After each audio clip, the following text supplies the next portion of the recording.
The movie starts with an introduction that explains the world the characters live in. It's the year 2017, and life for humans has changed a lot. People don't really leave their homes anymore.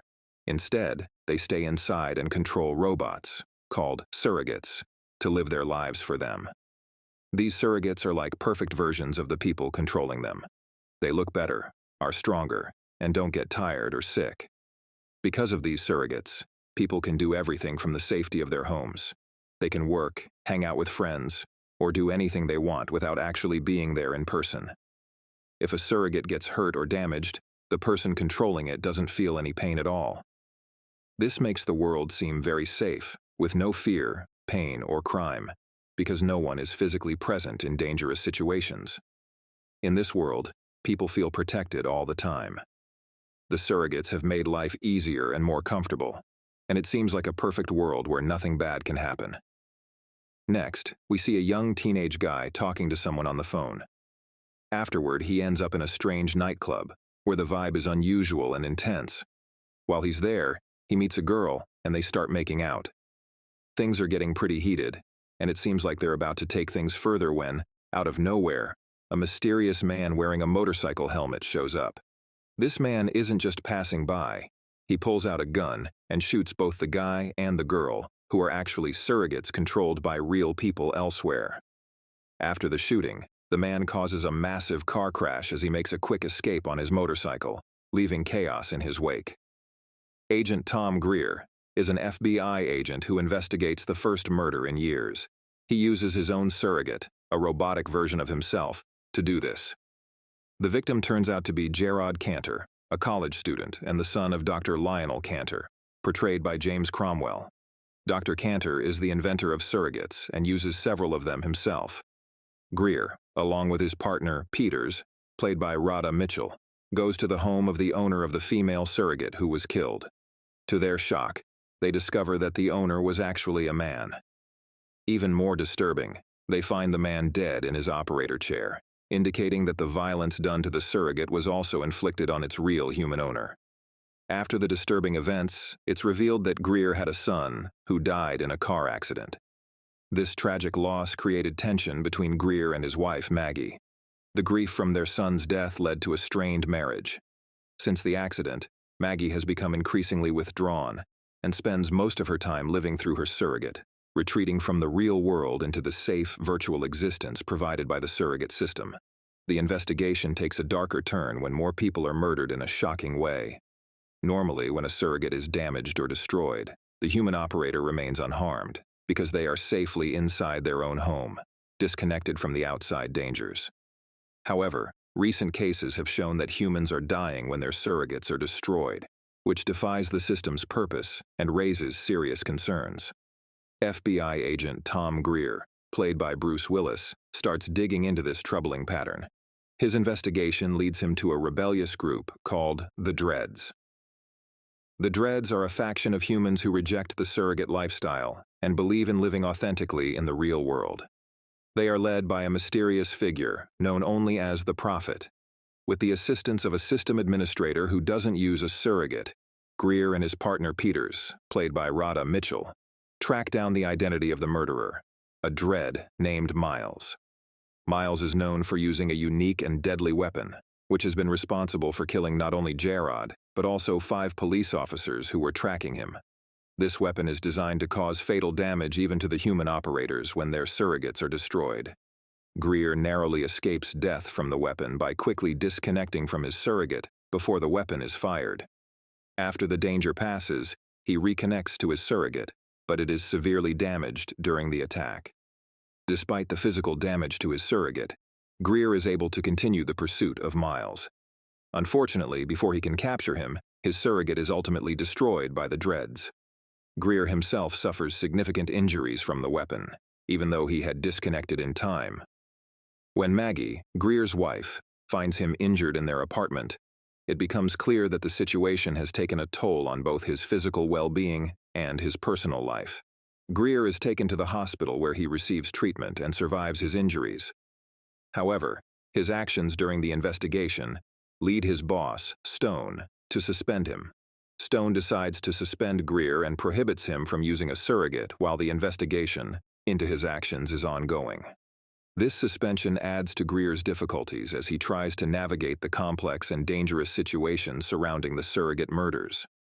At the Dread Reservation, tension rises as Miles is confronted by the Prophet. The Prophet demands to know the details about the deadly weapon Miles used. In a dramatic turn, Miles is apparently killed either by the Prophet himself or by his followers. This leaves Greer with even fewer leads in his investigation. Greer decides to investigate the Dread Reservation himself. As he arrives, he unexpectedly finds himself at Miles's funeral. The atmosphere is somber and filled with resentment towards the surrogates and the system. Greer takes this opportunity to approach the Prophet, seeking information about the weapon used in the murders.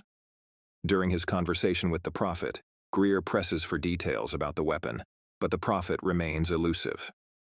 As Greer leaves the reservation, he notices something troubling.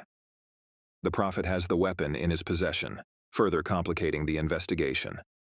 Determined to get to the bottom of the mystery, Greer meets with Dr. Lionel Cantor, the creator of the surrogate technology.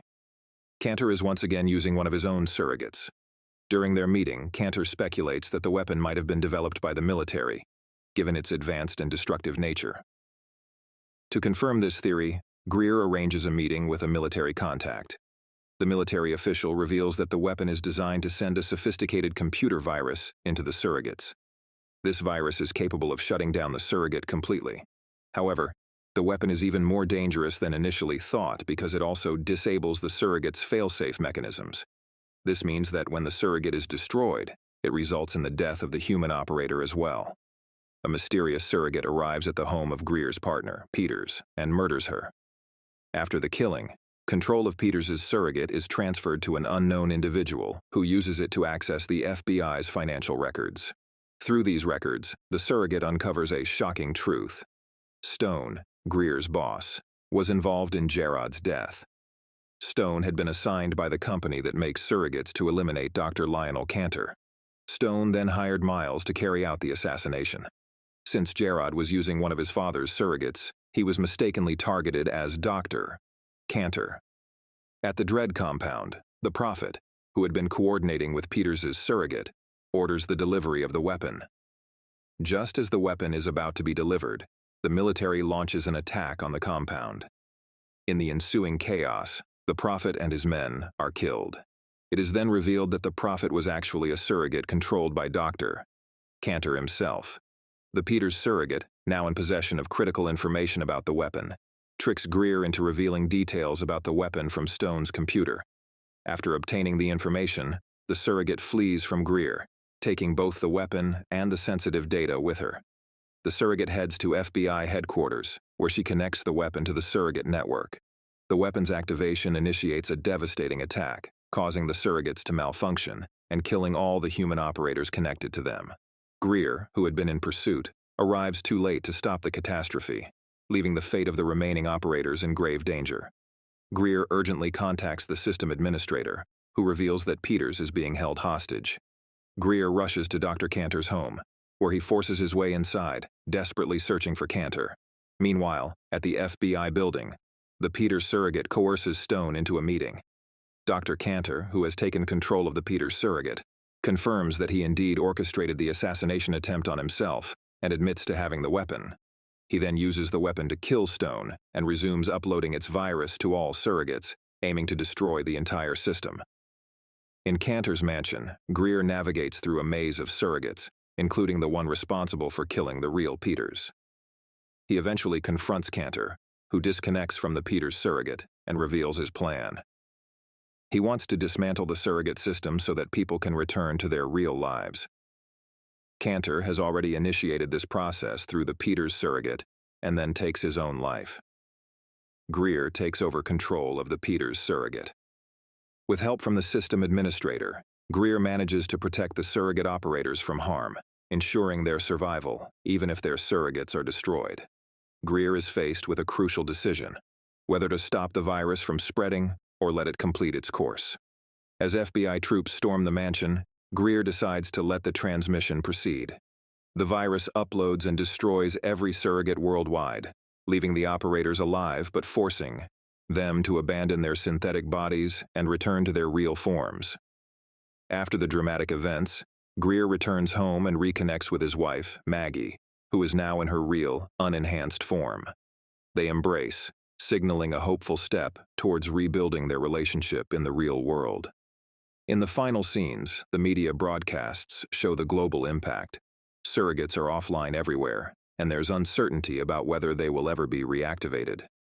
The world faces an uncertain future as people come to terms with their return to physical reality. Thanks for watching. If you enjoyed this video, don't forget to like, comment, and subscribe. Hit the notification bell to stay updated on our latest videos. See you next time.